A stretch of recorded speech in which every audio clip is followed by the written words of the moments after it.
नाजरीन, adobe Photoshop की नई लर्निंग में खुश आमदीद। चलिए हम उससे मज़ीद आगे सीखते हैं। तो यहाँ पर ये मैंने सिलेक्शन की हुई है। इस सिलेक्शन को ख़त्म करने के लिए सबसे पहले तो हम तस्वीर को अपनी स्क्रीन के ऊपर लाते हैं ना, तो मैं Z दबाता हूँ, ये आ जाता है, उसको फिट टू स्क्रीन कर देता हूँ। ठीक है, आपने हमेशा ये याद रखना है। अब उसके बाद ये सिलेक्शन मैंने ख़त्म करनी है तो मैं दबाऊँगा Ctrl+D।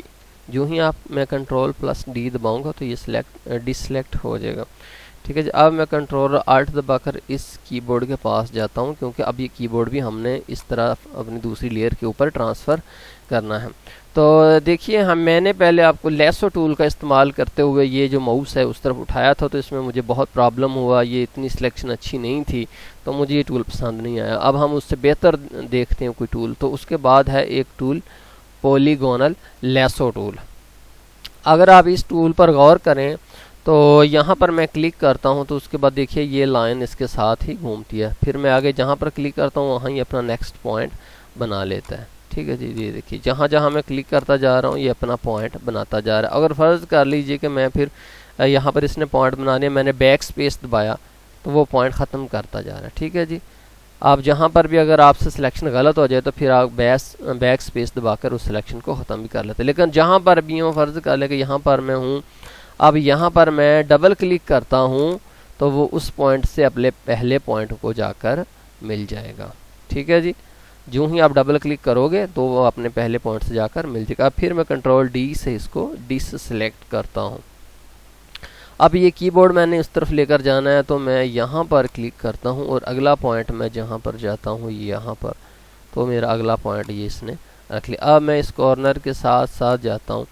अब ये मुझे सिलेक्शन बड़ी एहतियात से करनी है, तो मुझे इसके पास जाना होगा ताकि मैं देख सकूँ इसके कॉर्नर। तो उसके लिए देखिए आपको अपने कीबोर्ड के ऊपर कंट्रोल दबाना है और साथ जो बैक स्पेस से थोड़ा साथ है प्लस का बटन, उसको आपने दबाना है। ठीक है, कंट्रोल और प्लस। जो ही आप कंट्रोल और प्लस दबाओगे तो आपका जो है ये जूम होता जाएगा, और जब आप कंट्रोल दबाने का माइनस दबाओगे तो आप ये जूम आउट होगा। ठीक है जी, अब मैं प्लस दबा रहा हूँ तो ये जूम इन होगा यहाँ पर। अब मुझे नीचे जाना है तो मैं दबाता हूँ स्पेस, ये हाथ में तब्दील हो गया। अब मैं यहाँ पर नीचे जा रहा हूँ, यहाँ पर मैं क्लिक कर देता हूँ और मैं यहाँ पर क्लिक कर देता हूँ जी। ये देखिए मैं बड़ी एहतियात से अगले से अगला पॉइंट बनाता जा रहा हूँ। अब यहाँ पर मैं जाकर फिर स्पेस को दबाता हूँ और हाथ में बदल फिर मैं आगे थोड़ा सा कर देता हूँ। अब मैं कंट्रोल दबाकर माइनस दबाता हूँ ताकि मैं अगला अपना पॉइंट अपना इधर से ही देख सकूँ। ये लीजिए जी, मेरा अगला पॉइंट मुझे मिल गया। अभी यहाँ से मैं सिलेक्शन इसकी कर लेता हूँ। तो देखिए ये भी बहुत ही ज़बरदस्त किस्म का टूल है। बहुत सारी सिलेक्शन जो है इससे बहुत आसानी से हो सकती है। मैं आपको मशवरा दूंगा कि ये टूल जो है आप यूज़ कीजिए कसरत से। वो जो पहले टूल था वो बहुत ही कम आप यूज़ करेंगे, क्योंकि वो इतना फ़ायदेमंद साबित नहीं होता।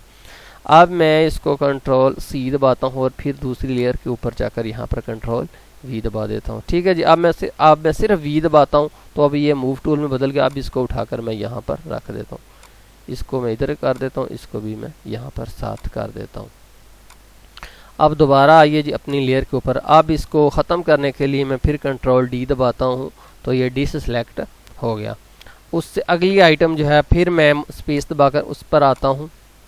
अब इस पर आइए, अब इसको उठाना हो। इस पर तो वो जो था हमारा टूल पॉलीगोनल लेसो, वो भी बहुत ज़्यादा टाइम लगाएगा। अब इतनी ज़्यादा और कॉम्प्लेक्स डिटेल्स में से चलें कोई बात नहीं, उससे अच्छा टूल भी हमारे पास मौजूद है, वो है मैग्नेटिक लेसो टूल। तो मैग्नेटिक लेसो टूल जो है वो दरअसल एक तरह का जो कलर है उनका पीछा करता है। फ़र्ज़ कर लीजिए कि अगर यहाँ पर मैं इसको अप्लाई करता हूँ ना, तो अब देखिए ये ऐसे चल रहा है, ऐसे चल रहा है। ठीक है जी, कहीं पर इसको कुछ समझ नहीं आ रही। डबल क्लिक करता हूँ तो ये पहले पॉइंट से मिल जाता है। अब Ctrl+D से डिससेलेक्ट की थी, लेकिन यहाँ पर अगर मैं इसको अप्लाई करता हूँ ना, तो देखिए मैं यहाँ पर साइड पर भी जा रहा हूँ तो ये कह रहा है कि भाई लाइन तो इधर जा रही है, कलर तो सेम टू सेम कलर तो इधर जा रहा है। ठीक है जी, अगर ये ऊपर को मैं जाता हूँ फिर भी ये तो अपना रास्ता नहीं छोड़ता।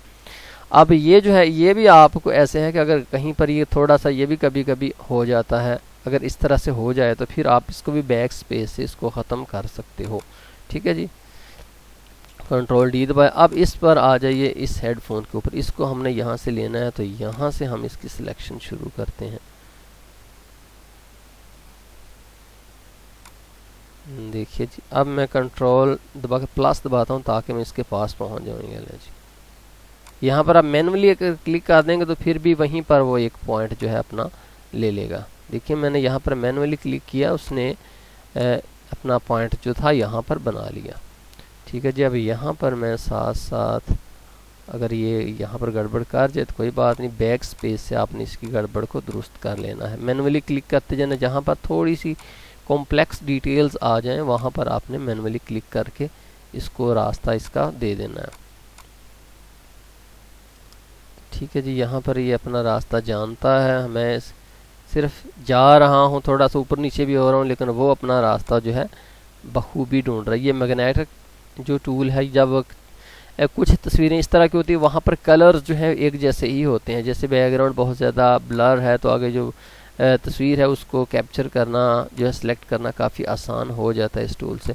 बट जहाँ पर बहुत ज़्यादा कॉम्प्लेक्स डिटेल्स हों, जैसे इंसानी बाल हैं, ये कुछ तरह खिचड़ी पकी हुई है, तो वहाँ पर ये टूल जो है ये फंस जाएगा। वहाँ पर आपको फिर पॉलीगोनल लेसो टूल जो है वो मैनुअली ही यूज़ करना पड़ेगा। वो ये टूल वहाँ पर काम नहीं करेगा। लेकिन इस तरह की जो इमेज है उनको ये बखूबी जो है कर सकता है हैंडल। ये लें जनाब।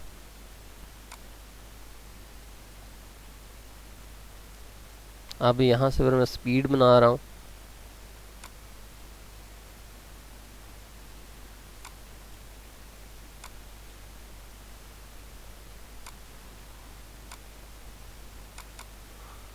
अच्छा जी, ये ले, इसकी सिलेक्शन हो गई। अब इसमें से देखें कि कुछ गड़बड़ यहाँ पर है, ये थोड़ा सा एरिया सिलेक्शन में से रह गया।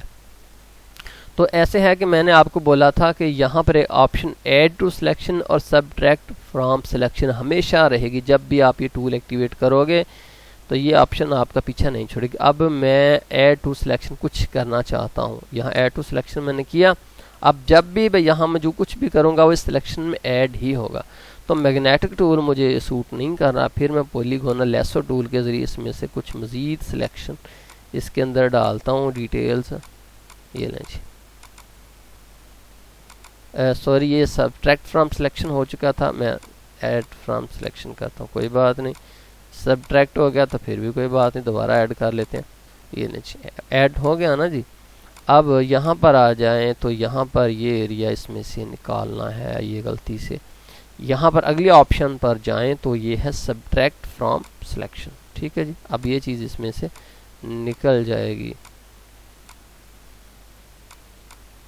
ये जी निकल गई ना इसमें से। अब ये जो चीज़ है फिर ऐड करनी है, दोबारा ऐड टू सिलेक्शन वाले ऑप्शन को कर दें। ये लें जी, ऐड हो गई।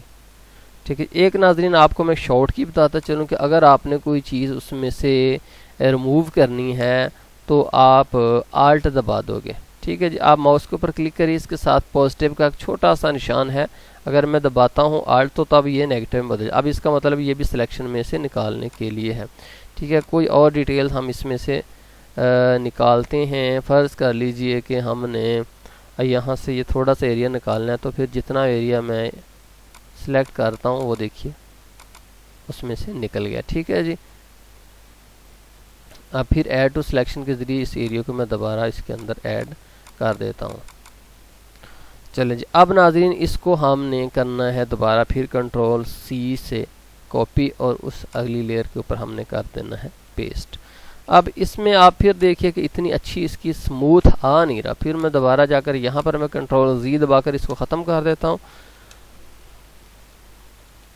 या वहाँ कंट्रोल आल्ट जी से, और फिर वहाँ पर जाकर मैं इसको फीदर कर लेता हूँ। ठीक है जी। यहाँ पर इस टूल के ऊपर जाइए और यहाँ पर आप कीजिए फीदर टू। अब दोबारा इसको कॉपी कीजिए और फिर उसी लेयर में जाकर कंट्रोल वी से पेस्ट कीजिए। तो अब देखिए यहाँ पर इसके कॉर्नर काफ़ी स्मूथ आ गए हैं। ठीक है जनाब। ये तो था हमारा जनाबे वाली सिलेक्शन के हवाले से टूल। तो ये सारी लेयर्स यहाँ पर मौजूद हैं। अच्छा जी, अगर इसने अब आपने ये सारा काम कर लिया है तो अब आप इन लेयर्स को आपस में मर्ज भी कर सकते हो। फ़र्ज़ कर लीजिए कि ये लेयर एक है, ये एक लेयर, ये दूसरी लेयर, ये तीसरी लेयर और ये बैकग्राउंड लेयर। मैं चाहता हूँ कि ये जो तीनों लेयर्स हैं, ये चार हैं, ये सारी एक हो जाए। तो इसको सेलेक्ट, कंट्रोल दबाऊंगा, इसको सेलेक्ट करूँगा, फिर उससे नीचे वाले को सेलेक्ट करूँगा, फिर उससे नीचे वाले को। अब मैं दबाऊंगा कंट्रोल दबा हुआ ई, लिए जनाब। जो ही मैंने ई दबाया तो सारी लेयर्स जो थी आपस में मर्ज हो गई, एक लेयर में बदल गई। ठीक है, देखिए अब ये एक लेयर है। ठीक है जी। और अगर मैं इसको भी साथ सेलेक्ट करके दोनों को फिर ई दबाता हूँ, तब ये सारी की सारी लेयर्स एक साथ मिल जाएंगी। अब ये लॉक भी हैं, ये लॉक हो चुकी हैं, बैकग्राउंड लेयर ये एक इमेज में कन्वर्ट हो चुकी हैं। इस तरह की चीज़ों को जब आपने ख़त्म करना, तो मैंने आपको बहुत दफ़ा बताया कि कंट्रोल आल्ट और जी दबाते जाएंगे, वो स्टेप बाय स्टेप पीछे होता चला जाएगा। तो ये था नाजरीन हमारा आज का सबक। नाजरीन, YouTube अहमियत उस चीज़ को देता है जिससे आप दें। नाज़रीन, अगर आप मेरी इस काविश को पसंद करेंगे तो मुझे बहुत खुशी होगी। मिलेंगे अगले ट्यूटोरियल में। Thank you.